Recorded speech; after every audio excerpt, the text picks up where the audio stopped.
నమస్తే, నేను మీ నాగబాబుని. ఒక సగటు భారతీయుడిని, ఒక హిందువుని.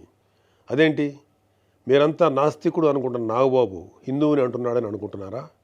ఆదిశంకరుల అద్వైతం, రమణుల ఆత్మజ్ఞానం, వీళ్ళిద్దరూ చెప్పిన నిరాకార స్వరూపమైనటువంటి ఆ పరమాత్మను నమ్ముతాను.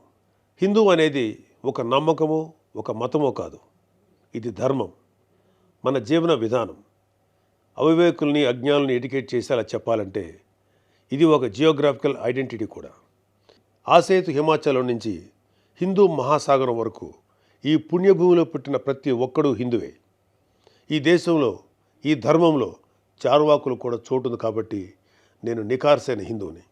నా ధర్మాన్ని గౌరవిస్తూ ఇతరుల్ని కించపరచకుండా బతుకుతున్న ఒక ప్రౌడ్ సనాతన హిందువుని. అందుకే నాకు ఎమ్మెల్సీగా కౌన్సిల్లో మాట్లాడే అవకాశం రాగానే హిందూ మతం కోసం పాటుపడే అర్చకుల చాలని జీతబత్యాల గురించి మాట్లాడాను.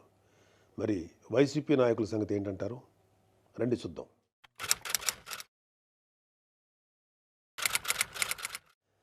సెప్టెంబర్ 6, 2020 అంతర్వేది శ్రీ లక్ష్మీ నరసింహస్వామి వారి రథం దగ్ధమైన రోజు. రాష్ట్ర వ్యాప్తంగా ఉన్న హిందువుల అందరి మనోభావాలు దెబ్బతిన్న రోజు. అప్పటి వైసీపీ ప్రభుత్వం ప్రతిపక్షాల ఒత్తిడికి తలొగ్గి కేసుని సిబిఐకి అప్పచెప్తామని చెప్పింది. కట్ చేస్తే 2023లో ఒక హిందూ హక్కుల యాక్టివిస్టు ఆర్టీఐ వేశాడు. దానికి సిబిఐ ఏం సమాధానం చెప్పిందో తెలుసా? అసలు ఈ కేసు మేము టేకప్పే చేయలేదని చెప్పారు. మసిపూసి మారేడికాయ చేయడంలో ఎక్స్పర్ట్స్ అయినటువంటి ఒక్క వైసీపీ నాయకుడైనా దీని మీద మీడియాలో మళ్ళీ మాట్లాడడం చూసారా? అయినా వీళ్ళకి అవతల వాళ్ళ పర్సనల్ జీవితాల మీద ఉన్న ఇంట్రెస్ట్ మన హిందూ దేవాలయాల మీద ఎక్కడ ఉంటుంది?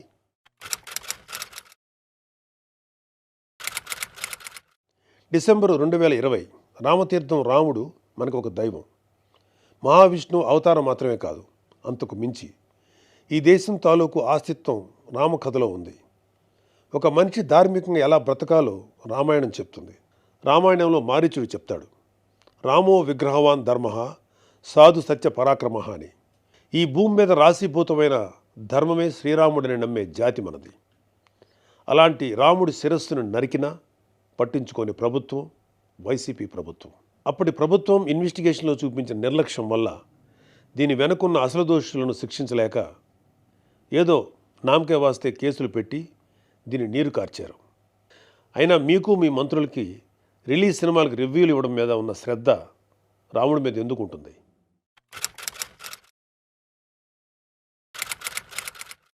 జనవరి 22, 2024 అయోధ్య రామమందిరం ఇనాగ్రేషన్ కొన్ని దశాబ్దాల సుదీర్ఘ న్యాయ పోరాటం తర్వాత, కొన్ని వందల మంది బలిదానాల తర్వాత హిందువులు కలల కన్నా రామమందిరం కల సాకారమైంది. దేశమంతా ఒక పండగలాగా దీన్ని సెలబ్రేట్ చేసుకున్నారు. మన రాష్ట్రం నుంచి పవన్ కళ్యాణ్ గారు, చంద్రబాబు నాయుడు గారు కూడా వెళ్ళి అందులో పాలు పంచుకున్నారు. కానీ ఈరోజు హిందువుల మీద ఎక్కడ లేని ప్రేమ వలకపోస్తున్న వైసీపీ నాయకుడు గారు కనీసం ఫార్మాలిటీకైనా ఒక ట్వీట్ కానీ ఒక వీడియో బయట కానీ పెట్టారా? పోనీ మీ స్టాండ్ ఏంటో ఓపెన్గా ప్రజలకు చెప్పే దమ్ము అయినా మీకుందా? మీకు వ్యతిరేకించే ధైర్యం లేదు, అలా అని అభినందించే సంస్కారం అంతకంటే లేదు. వెరసి మీ మనసులో హిందువుల మీద కుళ్ళు కుతంత్రాలు తప్ప ఇంకేమీ లేవు.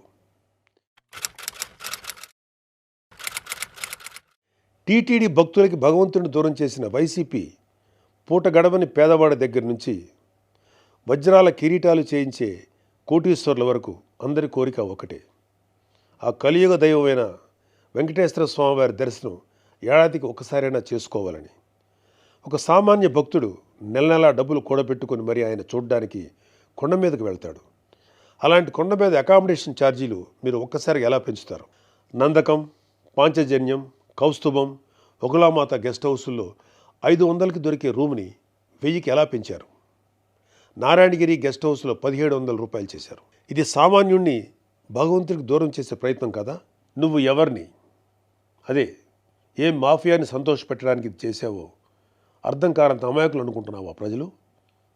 దర్శనాలు సేవలు అయితే ఇంకా దారుణం. ఏదో కాయగూరల బేరం ఆడినట్టు 10,000 చెయ్యి, దీన్ని 5,000 చెయ్యంటూ ఎంత నిర్లక్ష్యంగా మీ సుబ్బారెడ్డి బోర్డు మీటింగ్లో మాట్లాడాడో మొత్తం రాష్ట్రం అంతా చూసింది. అంత చులకన మీకు హిందువులంటే. ఇకపోతే తిరుమల మీద నువ్వు చేసిన దోపిడీ అంతా ఇంత కాదు. ఒకే ఒక ఉదాహరణ చెప్పాలంటే టీటీడీ కామన్ గుడ్ ఫండ్కి ఇచ్చే కాంట్రిబ్యూషన్ 2.5 కోట్లు ఉండేది. దీన్ని సెప్టెంబర్ 2021లో 50 కోట్లకు ఒక్కసారిగా పెంచేశాం. అసలు ఇక్కడే కాదు, ఎక్కడ కొండ కనపడినా గుండు కొట్టేయాలనుకోవడమేగా మన అలవాటు.